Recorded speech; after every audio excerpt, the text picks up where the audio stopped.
Threading, waxing, নাকি hair removal cream, নাকি রেজার, কোনটা ইউজ করব? কোনটা ইউজ করলে আমাদের স্কিন দীর্ঘদিন ভালো থাকবে? কি জানি না তো। তো আজকের ভিডিওতে আমরা এই সম্বন্ধেই জানবো, কোন প্রোডাক্টটা ইউজ করলে আমাদের স্কিনটা দীর্ঘদিন ভালো থাকবে এবং কোনো প্রবলেমেটিক হবে না, প্লাস সাইড এফেক্ট আসবে না আমাদের কোনো স্কিনে।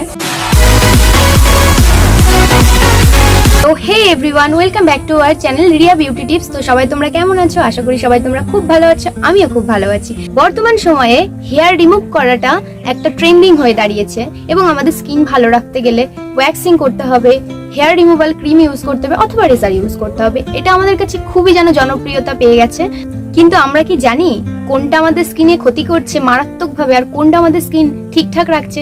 আমরা কিন্তু জানি না। তো আজকে আমরা জানবো। তো চলো আর বেশি দেরি করবো না। তো ফার্স্টেই কথা বলবো আমরা থ্রেডিং নিয়ে। থ্রেডিং খুব স্বল্প মূল্যে আমরা পার্লারে গিয়ে করে আসতে পারি, ফুল ফেসে। বডিতে যেহেতু করা যায় না কিন্তু ফেসে করা যায়, তাই থ্রেডিংটা আমরা করেই থাকি। সবাই প্রায় 90% মানুষই আমরা থ্রেডিং করি। তো আমি তোমাদের কাছে বলবো, থ্রেডিংটা একটু কষ্টদায়ক হলেও সবসময় তোমরা থ্রেডিং করারই চেষ্টা করবে, কারণ থ্রেডিং করলে আমাদের একটু সামান্য কষ্ট হয় ঠিকই, কিন্তু থ্রেডিং করলে আমাদের স্কিন কখনো ড্রাই হয় না আর আমাদের প্যাচেসও আসে না। এবার আমি বলবো সবসময় অভিজ্ঞ হাতে করানোর চেষ্টা করবে, কোনো বিউটিশিয়ান, এক্সপিরিয়েন্স বেশি বিউটিশিয়ানের কাছে করানোর চেষ্টা করবে, কারণ তোমার স্কিন যদি পাতলা থাকে বা তোমার স্কিন যদি সেন্সিটিভ থাকে তাহলে কিন্তু সেই জায়গাটা ক্র্যাশ পড়ে গিয়ে রিঙ্কেলস চলে আসতে পারে, খুব অল্প বয়সে স্কিনে ভাঁজ দেখা যেতে পারে, বলি রেখা দেখা যেতে পারে। তো আমি সবসময় বলবো একটু এক্সপিরিয়েন্সওয়ালা বিউটিশিয়ানের কাছে করার চেষ্টা করবে। আর যাদের অয়েলি স্কিন বা সেন্সিটিভ স্কিন তারা একটু কম করানোর চেষ্টা করবে হেয়ার রিমুভ। এবার কথা বলবো ওয়্যাক্সিং নিয়ে। ওয়্যাক্সিং কিন্তু এখন খুব জনপ্রিয় হয়ে উঠেছে। এখন হেয়ার রিমুভ করা মানেই মানুষ ওয়্যাক্সিংটাকে বেশি প্রাধান্য দিয়ে থাকে, কিন্তু আমি বলবো তোমরা বডিতে ওয়্যাক্সিং করাও, কিন্তু ফেসে ওয়্যাক্সিং না করানোটাই বেটার। কারণ দীর্ঘদিন ধরে যদি তুমি ফেসে ওয়্যাক্স করাতে থাকো তোমার স্কিনে একটা ডার্ক প্যাচেস চলে আসবে। যদি তোমার স্কিন সেন্সিটিভ হয় তাহলে কিন্তু তুমি কখনোই ওয়্যাক্সিং করিও না স্কিনে, কারণ তোমার কপালে তাহলে অবধারিত দুঃখ আছে। কেন বলছি দুঃখ আছে? কারণ তোমার অল্প বয়সে সেন্সিটিভ স্কিনে আরো বেশি র্যাশ চলে আসবে, আরো বেশি পিগমেন্টেশন, ব্লেমিশ চলে আসবে।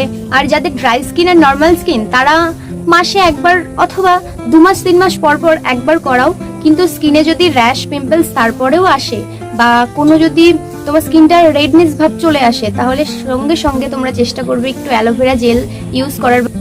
তবে সর্বোপরি আমি সাজেস্ট করবো ওয়্যাক্সিংটা এড়িয়েই চল। থার্ড, এবার আসি হেয়ার রিমুভাল ক্রিম বা রেজার এই বিষয়ে কথা বলতে। আমরা অনেকেই পার্লারে যাওয়ার সময় পাই না, দেখা গেল বাড়িতে প্রচুর কাজ বা খুব এমার্জেন্সি কিছু হয়ে গেছে, আমরা বাড়িতে রেজার, যে ছোট রেজারগুলো পাওয়া যায়, রেজার বা হেয়ার রিমুভাল ক্রিম দিয়ে আমরা আমরা ফেশিয়াল হেয়ারটা রিমুভ করে নিই। ক্ষেত্রে আমি সাজেস্ট করব তোমরা হেয়ার রিমুভাল ক্রিম বা রেজার ইউজ করতেই পারো, এতে কোনো প্রবলেম হবে না।